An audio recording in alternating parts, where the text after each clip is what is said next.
Bismillahirrahmanirrahim. Assalamualaikum warahmatullahi taala wabarakatuh. Alhamdulillahirabbil alamin wassalatu wassalamu ala asyrafil anbiya'i wal mursalin wa ala alihi wa sahbihi ajma'in, amma ba'd. Apa khabar semua? Selamat pagi. Alhamdulillah, syukur kepada Allah Subhanahu wa taala kerana pada pagi ini insya-Allah kita akan teruskan pembelajaran dalam mata pelajaran Asy-Syariah tingkatan 3 insya-Allah. ثم إن شاء الله اليوم apakah tajuk yang kita akan belajar? ما هو الموضوع؟ سندرس اليوم هي إن شاء الله اليوم نبحث عن فقه العبادات في موضوع الصوم. Okay? Kita akan berbincang tentang tajuk fiqh ibadat pada sambungan kepada tajuk as-saum, iaitu berpuasa. Okay. ثم هيا نرى إلى المعيار التعلم في هذا اليوم. Okey, jom kita tengok kepada objektif pembelajaran untuk hari ini. Okey, yang pertama adalah bayan mubtilatus shaum. Bayan mubtilatus shaum. Bayan mubtilatus shaum, menjelaskan tentang perkara-perkara yang membatalkan puasa. Itu yang kita akan belajar hari ini, dan awak semua akan dapatlah untuk menjelaskan perkara-perkara yang membatalkan puasa. Yang kedua, bayanul a'dzar al-mubihah lil iftar. Awak semua akan dapat menjelaskan keuzuran-keuzuran yang membolehkan untuk berbuka. Bayan al-a'dzar al-mubihah lil iftar. Okey, jom kita belajar. Buka buku teks ataupun boleh rujuk pada buku teks muka surat 79. Okey. Ni ada background kita berubah sikit hari ni. Ramadan bakal tiba. Anda bersedia? Sudahkah? Apakah persiapan anda? Okey, apakah persiapan kita? Okey, jom, persiapan kita adalah kita belajarlah. Okey, perkara-perkara yang membatalkan puasa. Jom kita tengok kepada muka surat 79. Okey, akan jumpa inilah mubtilatis shaum. Jom tengok. مبطلات الصوم. أولا الأكل والشرب عمدا فإن نسي وأكل أو شرب لم يفطر. Yang pertama ni adik-adik, al-aklu, makan, wasyurbu, minum, amdan, dengan sengaja, makan dan minum dengan sengaja. Yang ni poin penting.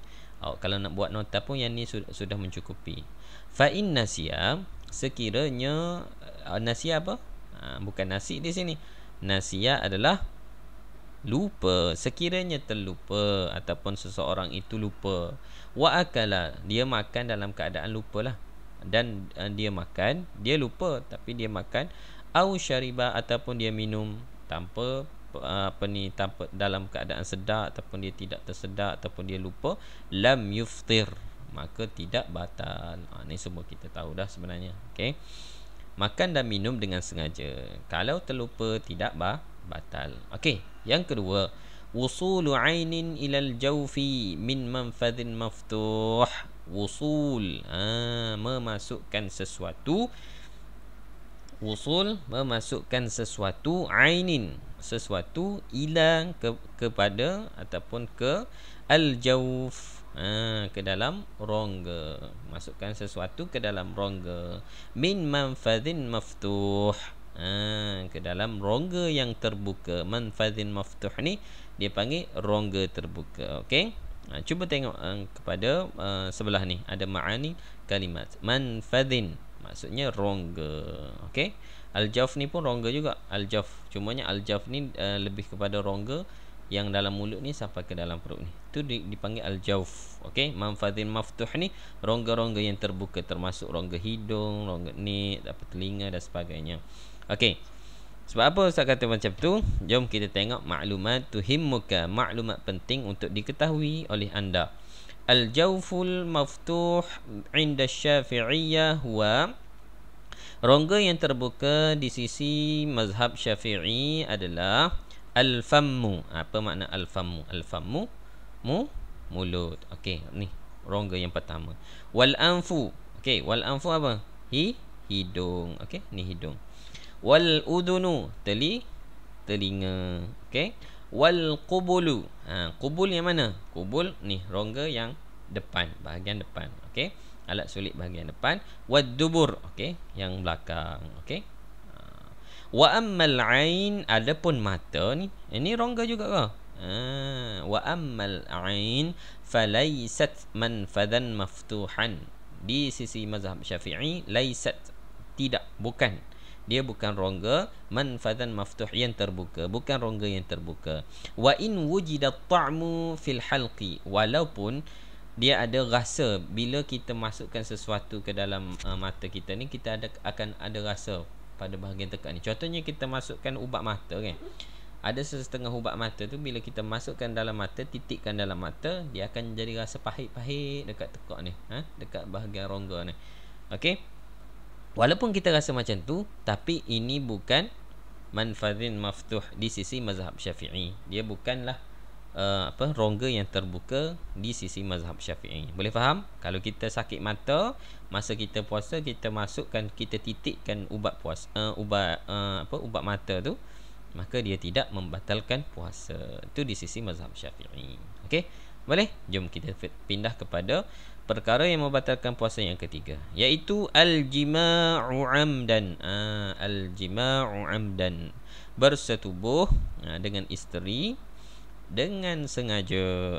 Ni untuk bagi suami isteri, bersetubuh dengan sengaja. Okey. Walau bighairi inzal, walaupun tanpa inzal. Apa maksud inzal? Jom kita tengok sini ma'ani al-kalimat. Inzal adalah keluar mani. Walaupun dia bersetubuh tapi dia tidak keluar mani pun, tidak keluar mani, tetap juga membatalkan puasanya. Siapa yang batal? Suami ke isteri? Dua-dua batal sekali. Okey? Boleh faham? Boleh. Okey, jom tengok kepada seterusnya yang keempat, al-istiqa'ah. Al-istiqa'ah. Sebut betul-betul al-istiqa'ah. Okey. Ai ta'ammudul qai'. Ai ta'ammudul qai'. Apa maksud al-istiqa'ah ni? Al-istiqa'ah adalah bermaksud muntah dengan sengaja. Istiqa'ah, membuat muntah, nak memuntahkan sesuatu. Ai ta'ammudul qai', iaitu dengan sengaja memuntahkan, membuat untuk muntah. Contohnya kita ambil sesuatu, kita jolok-jolok dalam ni lubang tekak ni kita ni untuk kita muntahkan sesuatu ni. Contohnya kita ada benda lah tersekat dalam dalam rongga kita ni, kita buat jolok-jolok supaya muntah. Maka itu adalah suatu perbuatan yang boleh membatalkan puasa. Di sini pun juga ada al-istiqa'ah, ini adalah maksudnya sengaja muntah, sengaja muntah lah. Bukan tidak sengaja. Contohnya kalau kita pening, demam, kita berpuasa demam, lepas tu ada rasa loya-loya, kita muntah, itu tidak membatalkan puasa. Yang muntah dengan sengaja sahaja yang membatalkan puasa. Okey, boleh faham? Okey, seterusnya yang kelima, al-istimna. Okey, apa maksud istimna ini? Istimna juga ada pada bahagian ma'ani al-kalimat ini. Al-istimna, mengeluarkan mani dengan sengaja. Okey, itu juga membatalkan puasa. Ataupun dengan kata lain, al-istimna ini adalah onani. Okey, yang tu haram Okey, dan juga ia membatalkan puasa. Okey, seterusnya yang keenam, al-ighma'u was-sukru idza amma jami'an nahari. Okey, al-ighma, apa maksud al-ighma? Al-ighma adalah pengsan. Al-ighma ini adalah maksudnya pengsan. Was-sukru, sukru mabuk. Mabuk idza amma jami'an nahari, sekiranya berlaku sepanjang siang hari itu, sepanjang hari ataupun sepanjang siang hari jelah. Okey, contoh lepas sahur 5 minit sebelum azan subuh tu dia pengsan. Sahur tu tak tahulah makan apa benda, dia pengsan. Bangun sedar pukul berapa? Pukul 7.50 dah, selepas daripada waktu maghrib baru dia sedar. Okey, jadi puasa dia hari itu adalah terbatal sebab dia pengsan. Wasukru, juga mabuk. Mabuk pun sama juga. Mabuk kalau sepanjang hari pun sama juga, dia akan membatalkan puasa. Jadi kena qada lah dia hari itu. Okey, seterusnya jom kita tengok kepada yang ketujuh, al-haid wan nifasu wal wiladah. Ini khas untuk orang-orang perempuan. Okey, al-haid, haid, okey, keluar haid, wan nifas, dan nifas, wal wiladah, dan juga wiladah. Ni untuk orang perempuan, keluar darah haid ataupun nifas ataupun wiladah. Okey, wiladah ni melahirkan anak lah. Okey, melahirkan anak. Bila melahirkan anak ada keluar darah dia, ataupun dia melahirkan anak saja, kalau tak keluar darah pun dikira sebagai membatalkan puasa. Okey, seterusnya yang ke 8, al-jununu walau lahzah. Gila walaupun sekejap. Gila walaupun sekejap, hilang akal walaupun sekejap, ia membatalkan puasa.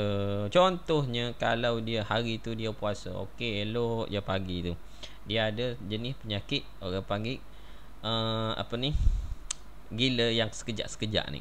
Sekejap gila, sekejap baik, sekejap gila, sekejap baik ni. Ni. Okey, kalau orang yang ada penyakit lagu ni, maka kalau dia gila sekejap walaupun 1 minit, okey, contohnya 1 minit nak berbuka, gila, maka batal puasa dia hari tu. Okey, tapi kalau dia gila pada waktu malam tak apalah. Okey, dia gila sekejap je, seminit je, lepas tu dia sedar balik, dia okey balik, maka tapi puasanya hari tu adalah terbatal. Boleh. Gila ni pada waktu bila?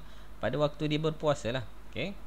Seterusnya yang ke-9, ar-riddah. Riddah. Apa maksud ar-riddah? Ar-riddah ini maksudnya murtad ataupun keluar daripada Islam. Okey. Riddah. Contohnya dia berpuasa, tapi bila saat dia pergi pasar nak beli barang-barang, jumpa pula dengan seorang padri. Contohnya padri tu dakwah dia ataupun dakwah dia, ajak, dia terpikat dengan padri itu sehingga dia keluar agama Islam, maka dengan serta-merta puasa dia hari itu terbatal. Kalau dia bertaubat semula, okey, bertaubat, orang dapat detect dia, lepas tu orang suruh dia bertaubat balik, dia bertaubat, dan puasa untuk dia pada hari dia berpuasa dan dia terbatal kerana ar-riddah tu tadi, kena ganti balik lah. Okey, boleh. Okey, itu maksudnya ar-riddah, terbatal puasa dia. Ataupun dia buat perkara-perkara lain lah yang menyebabkan syirik. Syirik ini membatalkan Islam. Okey, contohnya dia berpuasa, tapi dia pergi buat perkara syirik. Dia pergi sembah ataupun dia pergi puja pokok besar ke, pusu ke, apa ke, ataupun patung mana-mana ke, menyebabkan ia terkeluar daripada Islam secara zahirnya lah. Okey, maka itu adalah ar-riddah, maka puasa dia terbatal. Boleh faham? Ada 9 perkara yang membatalkan puasa. Okey, makan minum dengan sengaja, memasukkan sesuatu ke dalam rongga yang terbuka. Keempat, jima' ataupun bersetubuh dengan sengaja. Yang kelima, al-istiqa'ah, sengaja muntah. Yang kelima, al-istimna', mengeluarkan mani dengan sengaja ataupun onani. Yang keenam, ighma'. Al-ighma' ni apa? Pengsan dan juga mabuk sekiranya sepanjang hari. Yang ke-7, al-haid, nifas dan juga wiladah. Yang ke-8, junun, gila walaupun sekejap. Dan yang ke-9 adalah murtad. Okey, selesai yang tu.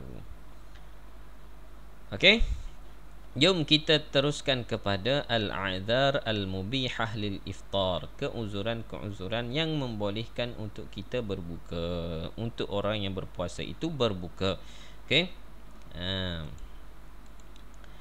yang pertama, jom, al-maradus syadidul ladzi yukhafu minhul halak au ta'akhkhur asy-syifa au ziyadatul marad. Okey, apa maksud dia? Al-maradus syadid. Point dia kat sini je.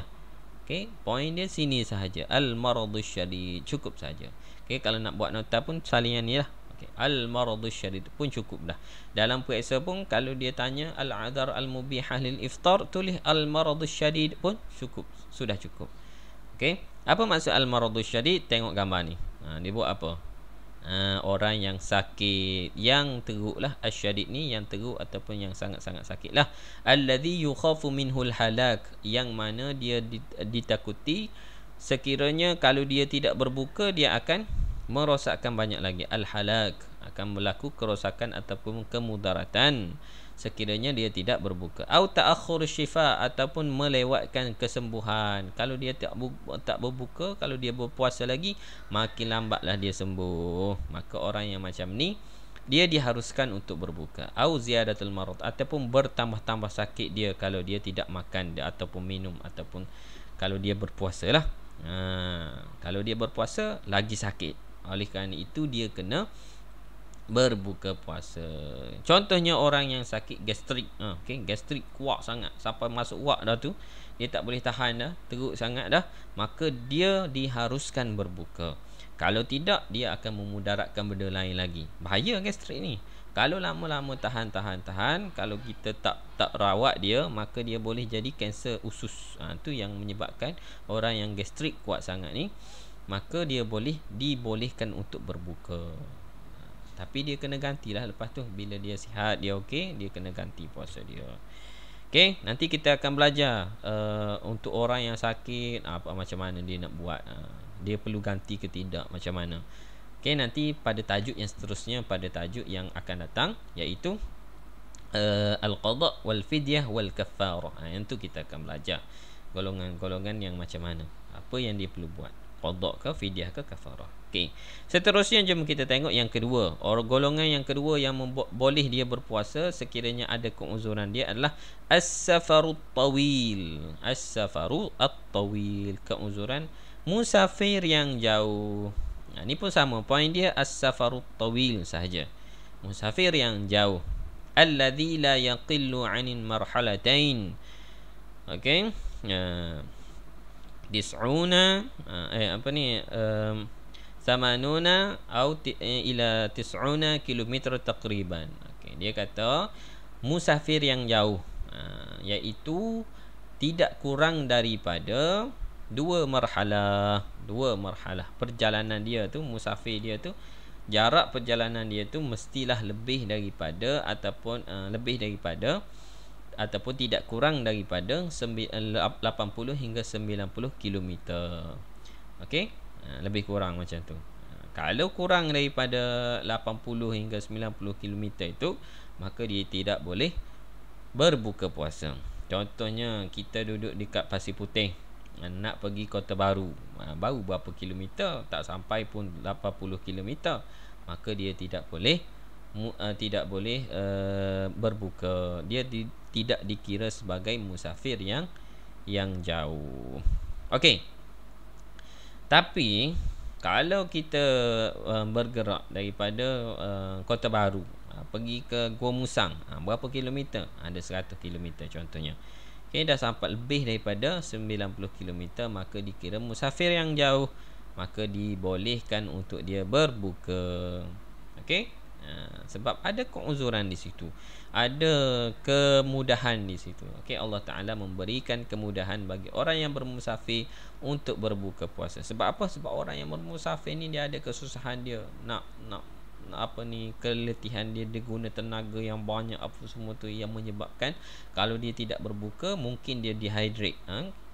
Jadi hukum Islam ni membolehkan dia berbuka. Jadi as-safarut tawil, musafir yang jauh ini juga diberikan rukhsah ataupun keringanan untuk dia berbuka puasa. Okey, syarat jelaslah untuk ni. Yang seterusnya, golongan yang ketiga ataupun golongan yang mempunyai keuzuran yang ketiga, iaitu al-ajzu 'anis siyam, lemah untuk berpuasa, tidak mampu untuk berpuasa. Ini golongan mana? Yadkhulu fihi al-ajuzu wal hamilu wal murdi'i.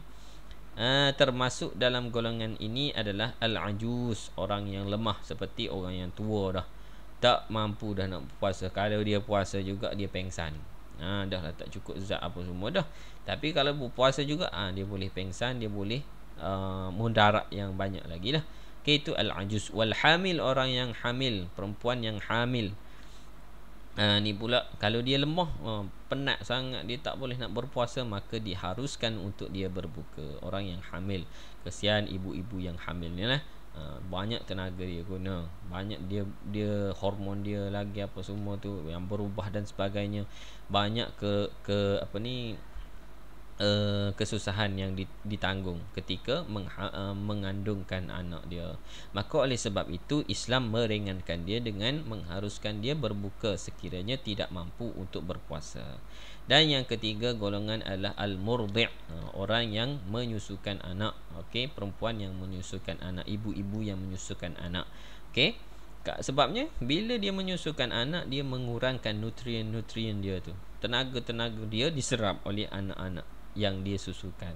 Tapi kalau dia mampu untuk berpuasa, bagus, tak apa, dia boleh berpuasa. Tapi kalau dia dah tak mampu, dia dah dehydrated, dia dah kurang tenaga dan sebagainya, boleh menyebabkan mudarat yang lebih besar, contohnya pengsan dan sebagainya, maka oleh sebab itu dia diharuskan untuk berbuka.